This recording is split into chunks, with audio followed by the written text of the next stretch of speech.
مظفر گڑھ سے bureau chief مشتاق احمد آسی کی رپورٹ کے مطابق علی حسین چوک طبہ کریم آباد مظفر گڑھ پر اپنے آستانے پر برکت رمضان پروگرام کی مہمان ٹیم کا اپنی آستانہ علی حسین چوک میں میاں عبدالکریم بھٹی صاحب خادم الفقراء فقیر النفس معروف اینکر پرسن رادہ جمشید صاحبہ اور پی این این کی ٹیم کا شاندار استقبال اور پھولوں کی پتیاں نچھاور کی گئیں۔ برکت رمضان المبارک کے سلسلے میں مہمان نوازی کے طور پر رادہ جمشید صاحبہ نے خوشگوار ماحول میں کیک کاٹا اور تلاوت قرآن پاک درود تاج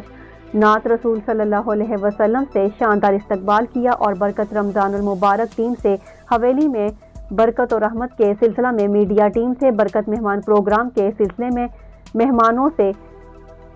کیک کٹوا کر افتتاح کروایا۔ اس موقع پر خادم الفقراء میاں عبدالکریم بھٹی نے وزیر اعلیٰ پنجاب اور محترم جناب وزیر اعظم پاکستان عمران خان اہل کریم آباد کی کثیر آبادی اللہ کی لاوارث مخلوق آباد جن کا ایک وقت کا کھانا بمشکل پکتا ہے، کھانے کی تلاش میں نئی نسل کی بہتر پرورش ناممکن ہے، اس لاوارث غریب آبادی کو سرکاری طور پر مفت کھانا فراہم کی درخواست کی گئی۔ ان غربا اور لاوارث آبادی کی دعاؤں سے انشاءاللہ ہمارا ملک ترقی کرے گا۔ انشاءاللہ اس موقع پر ملتان سے مہمان جناب حاجی ارشد امین آفریدی صاحب، اشفاق خان راجپوت صاحب، مرزا ندیم بیگ، امجد قاسمی، لاڈلا راجپوت، محمد دین صاحب، لیاقت خان سیکٹری صاحب، ذیشان کریم، رحیم کامران، فیضان حبیب بھٹی موجود تھے۔ آخر میں امت مسلمہ ملک پاکستان کی خوشحالی، کرونا وبا کے چھٹکارے، میڈیا ٹیم کی ترقی، خوشحالی کے لیے خصوصی دعائیں کی گئی۔ ہمارے پیارے وطن پاکستان کو کرونا جیسی موذی وبا سے جلد چھٹکارا عطا فرمائے اور امت مسلمہ ملک پاکستان کی پاک فوج کی سلامتی